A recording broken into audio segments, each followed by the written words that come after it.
So there is a story that is rocking the British press and political media right now in the UK.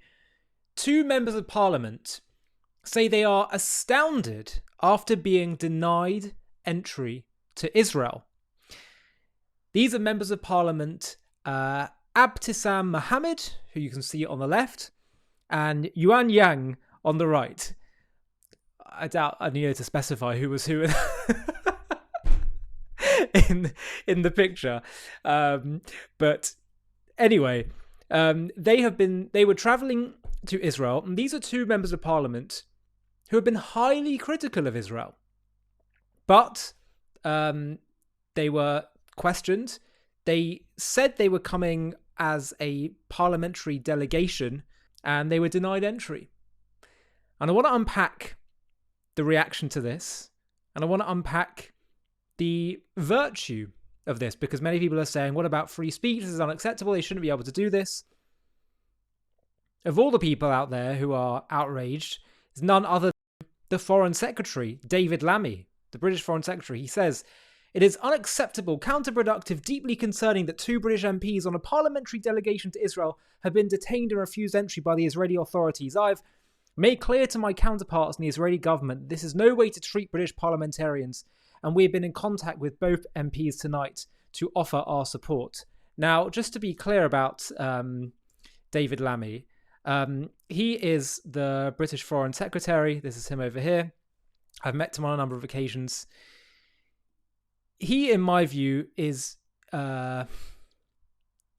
deeply inauthentic when it comes to the way he conducts himself on any issues related to Israel and the Jewish community. I've seen him claim to be standing with Israel, the hostages, the Jewish community, but then has done all kinds of things that I find utterly contradictory to that. Whether it was standing on campaign platforms, campaigning for Jeremy Corbyn to be Prime Minister, anti-Semite Jeremy Corbyn, having no qualms about that. Whether it was literally the day after October 7th and he was at a Palestine solidarity campaign speaking there. He really, in my view, tries to kind of bat for both teams. And in my view, when you do that, you're actually just not a friend of the Jewish community and not being, in my view, virtuous. But let's just understand the story, the specifics of it, understand what happened, and then we can understand the merits of what Lammy's saying and what Israel's saying. So, the Jerusalem Post have reported that 2 British MPs, Yuan Yang and Abtissam Mohammed, were denied entrance to Israel on Saturday after an investigation reportedly revealed the 2 wished to enter the country.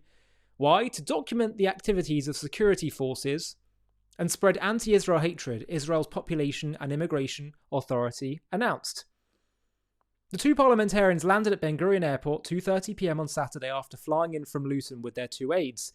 At airport security, the passengers claimed to be part of an official delegation visiting Israel on behalf of the British Parliament. However, the Population and Immigration Authority claimed this was untrue, as no official in Israel had approved the arrival of the delegation. So they were being misleading to Israel. During questioning, the passengers reportedly revealed that the purpose of their arrival was to document security forces and spread hate speech against Israel. As a result, Interior Minister Moshe Arbel decided to refuse entry to the 4 and subsequently ordered their removal from Israel. But on Saturday night, British Foreign Secretary David Lammy confirmed it was indeed a parliamentary delegation. It is unacceptable, counterproductive and deeply concerning that 2 British MPs on a parliamentary delegation to Israel have been detained and refused entry by the Israeli authorities. I have made clear to my counterparts in the Israeli government this is no way to treat British parliamentarians, and we have been in contact with both MPs tonight to offer our support. The UK government's focus remains securing a return to the ceasefire and negotiations to stop the bloodshed, free the hostages, and end the conflict in Gaza, he said.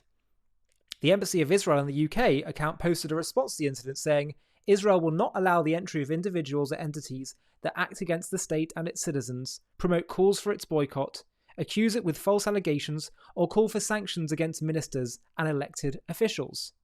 Yesterday, in accordance with the law, 2 members of the British Parliament were denied entry into Israel by the Interior Minister. adding that the two had accused Israel of false claims and promoted BDS. The statement also added that the two MPs declined the offer of hotel accommodation and also chose not to exercise their right to petition the decision in an Israeli court. Israel covered their return flight. Following the incident, the two women issued a joint statement in which they said they were astounded at Israel's unprecedented decision to refuse them entry. It is vital that parliamentarians are able to witness firsthand the situation in the occupied Palestinian territory. The two added they have been among the most vocal advocates for the adherence to international humanitarian law in the ongoing Israel-Hamas war. They also doubled down on their claim to be an official delegation to visit humanitarian projects in the West Bank. Now let's just have a bit of an understanding of who these MPs are. Okay, Abdizam Mohammed has suggested that Israel is committing ethnic cleansing in Gaza. She has basically suggested Israel is working towards the complete destruction of Gaza. Speaking of war crimes and crimes against humanity, as Israel is fighting her just war of survival against Hamas. And Yang is an MP that has supported the UNRWA's recognition of Palestinian refugee status and enabling them to have the right of return, which would mean the destruction of Israel. So funny, they call it right of return. What about the Jewish people's right of return to their ancient homeland? The right of return just means allowing Israel to lose its Jewish status and have people who fled in a war where their leaders and armies were trying to destroy the Jewish state, to allow the losers of that war to return and kill the Jews, basically. That's what it is. It's dressed up as virtuous, but it's not.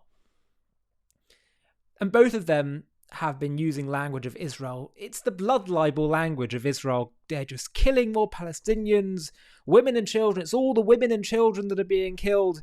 That's what she says, and talks about the horror in Gaza that she said in statements. And both of them have shown support for BDS and boycotting Israeli goods. And Diaspora Minister Amichai Chikli, who urged Arbel to instigate the ban, stated Israel is not obligated to allow the entry of any official representative from a foreign country if they engage in boycotting it and undermining its legitimacy. So, you're talking about people who aren't just coming for some kind of benign delegation where they're just going to be on a fact-finding mission. Now, what they're doing is they're working towards undermining Israel's economy, Israel's war of survival against Hamas, which committed the worst genocide, worst massacre on Jews since the Holocaust. Because let's be clear, all this language of what Israel's doing in Gaza is ethnic cleansing, whereas it's actually what the people of Gaza voted for, which is ethnic cleansing towards Jews and Israelis. Israel is simply responding to that. Israel is engaging in a war, not a genocide. When they talk about genocide, when they use this language of war crimes, they're undermining Israel's ability to defend herself. So you're undermining Israel's economy, her security. You're undermining her very survival. Why should a country say, yeah, come on in, why not? It's a bit like this argument around, extremists, radical Islamic extremists, using the free speech laws to undermine Western democracies. You're going to destroy yourselves that way.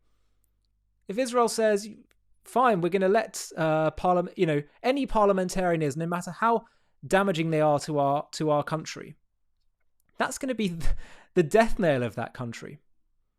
Alan Mendoza from the Henry Jackson Society, he put out a statement. He said, David Lammy is upset that 2 Labour MPs have been refused entry to Israel.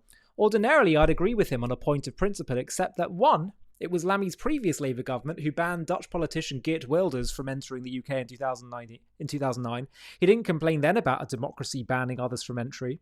A good reminder that what goes around often comes around. 2, the group who organised the trip are dedicated to Arab-British understanding. That's what they said, not Israeli-UK understanding. Democracies are quite entitled to decide whether those entering their countries for purposes other than obvious ones when they are fighting a war should be admitted. 3, the attempt to conflate Israel with China was ridiculous, and Kemi Badenoch was right to call it out. If anything, the fact that a fellow democracy has taken the extraordinary step should concern us about why they were sufficiently alarmed by our parliamentarians to take that decision. So you should know that the Conservative Party leader, the leader of the opposition, has taken a very different stance. This is what she said when asked about this. The big story with these two Labour MPs being refused entry to Israel, the government has said it was unacceptable. But do you think that Israel was entitled to do what they did? What's your view? Countries should be able to control their borders. What I think is shocking is that we have MPs in Labour who other countries will not allow through. I think that's very significant. Shocking because? Well, if you look at the reasons why the Israeli government has given for why they're not letting them in, they don't believe that they're going to comply with their laws. MPs do not have diplomatic immunity. I believe that the people who represent us in Parliament should be people who should be able to go anywhere in the world and people not be worried about what they're going to do when they go into those countries. Are you suggesting the Israelis were right to worry that these two Labour politicians would break the law if they got into the country? Well, that's the reason they gave. And what I believe is that every country should be able to control its borders. We do the same thing. There are many people that we don't allow into our country. And I don't think we should be setting precedents in a different way. So just to be clear, you believe the Israeli government's account of this, not the Foreign Secretary who says they were treated unacceptably? The Foreign Secretary has given his view. I've given my view. It's a great clip of Kemi, and it's great that she's really holding the line on this. You know, this notion that, well, you know, they can call for boycotts of Israel. Why not? That's what, you know, they think Israel's doing bad stuff.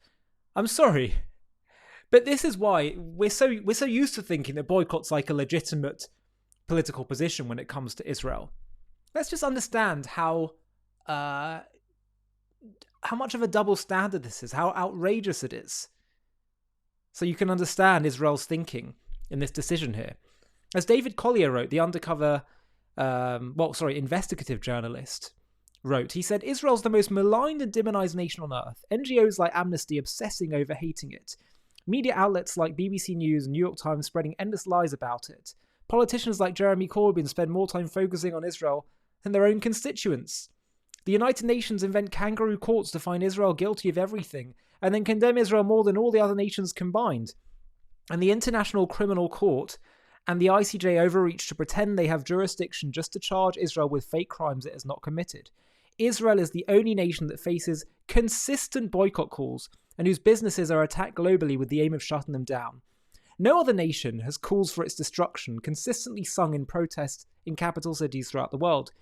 None of this makes any sense. Israel is tiny, and in global terms, the spat with the Arabs relatively small. The focus on Israel is all disproportionate and obsessive. The news about Israel mostly inaccurate. So no, it makes no sense at all, until you remember that Israel is also the only Jewish state on earth. So if you really think that this is a coincidence and has nothing to do with anti-Semitism, then you're just an idiot. Yeah.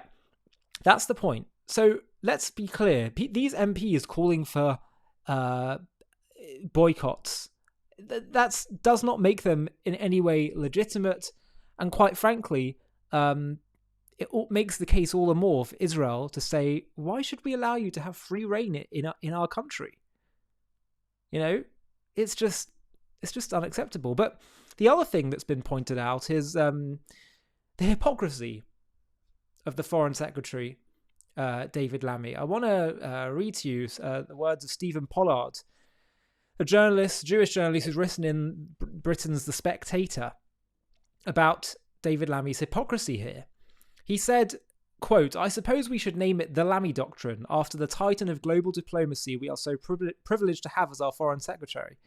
So many and varied are David Lammy's achievement that it's difficult to keep up, but this week he added yet another to the list.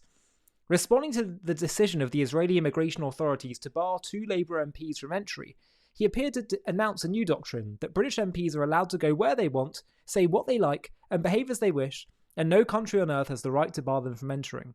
And yet Britain can nonetheless bar whoever we want from wherever we want, whenever we want. He didn't put it quite like that, of course. Mr. Lammy is obviously far too sophisticated to put it so bluntly.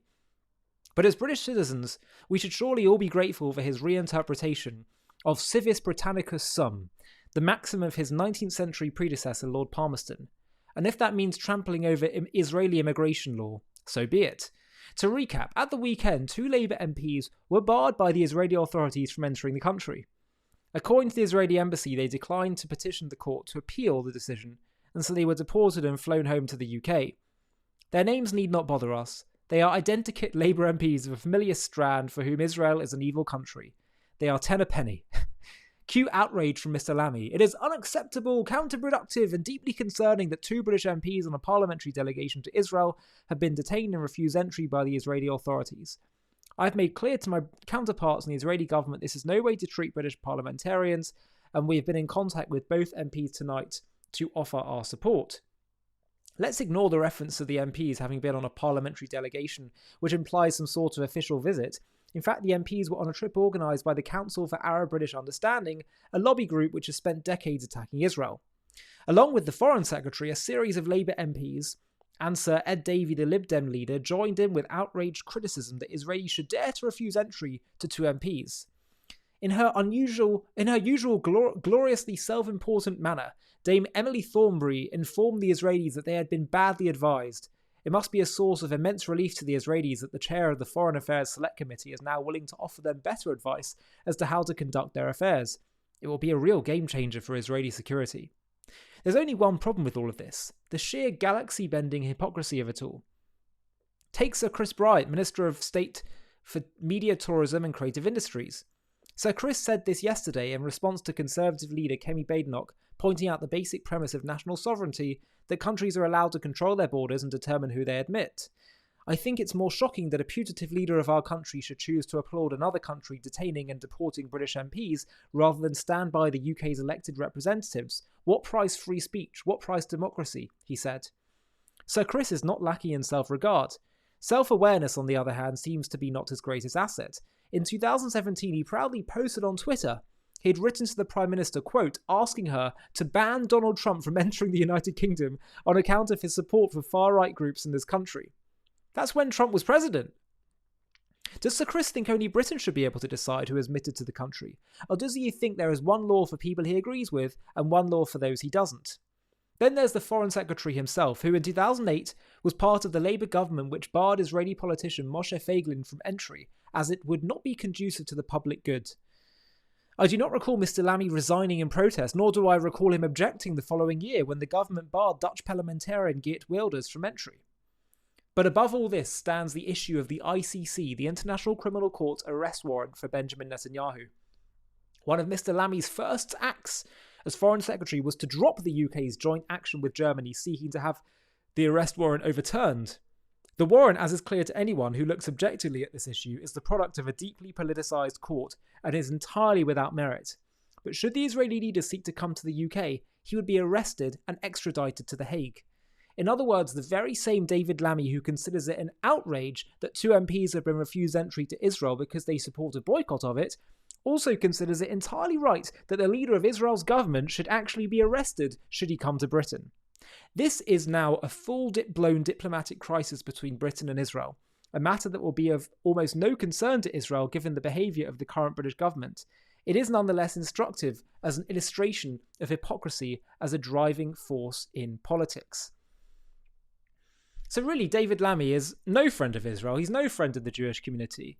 This is someone, as I say, that campaigned for this man to become Prime Minister. Here he is with Jeremy Corbyn, anti-Semite who claims Hamas and Hezbollah are his friends.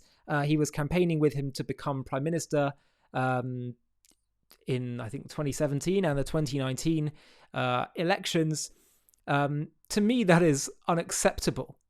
And David Lammy actually had a real step up in life from Jewish friends who helped him get a scholarship to Harvard Business School, who helped him, or maybe I can't remember, it was some kind of, maybe it was a school for government, I can't remember, but it was Harvard. And he's only been shown friendship by friends in the Jewish community, and yet he has, for political expediency, sided with those who are against the Jewish community and against the one and only Jewish state, the ancient homeland of the Jewish people. Lee Kern, who is an Israel activist and campaigner, he said, "I want to tell you something about David Lammy. In 2019, British Jews held a protest in Parliament Square. The Labour Party was consumed with the racism of Jeremy Corbyn, a man who calls the rapists Hamas his friends. David Lammy was at the rally, but he lurked in the shadows. He declined to speak. I saw him being asked. Instead, he stood at the back, hedging his bets. He could have used his voice, but he didn't. He stood at the back. He stood at the back, hedging his bets. David Lammy is a snake who with no values or ethics. He has no consistent approach to racism, and certainly couldn't care less about Jews. He is a chancer, a political opportunist. David Lammy cares only about his own oafish self and is prepared to side with those at war with Jews if it helps his career. So, it's strong words, but frankly, when the British government and Mr. Lammy is choosing to use such strong words against Israel, who is facing an existential crisis, and turning away people who have positions of authority, these two members of parliament, but are seeking to do things which undermine Israel's actions that are utterly just, utterly based on self-defense and preserving her people, and not genocide, then I think, on balance, Israel is within its rights to turn people away who are doing things that damage her very survival. Because if you say that for Israel to do what she needs to do to protect herself, get rid of Hamas, try a different approach after 100 years of trying to make a two-state solution work. Let's not forget that Gaza was a two-state solution. Israel said, fine, we'll leave. They left in 2005, handed it over, they voted in Hamas, and they got October 7th, among many other years of terrorism and violence and rockets. So Israel's now saying, we're going to try a different approach. If you want to say that that makes Israel the evil one, the genocide, all of that, when it's all been the cause and effect, the cause is the Palestinian side, and Israel, the effect is responding to that rather than being the aggressor. If you want to say that all of that makes them genociders, ethnic cleansers, guilty of breaking war crimes, committing war crimes, wanting the right of return, which means the destruction of Israel, you are seeking that country's destruction. Why, dear viewer, I ask, should a country let you in, if that is your view? Hi, thank you so much for watching. To watch another one, click here. To stay up to date with all our content, click here to subscribe. And if you're able to, you can help support JTV to grow and grow by clicking join below this video, where you can become a member and get perks including early access to videos and private live discussions with me. But most of all, you'll be partnering with us on our mission to change the world.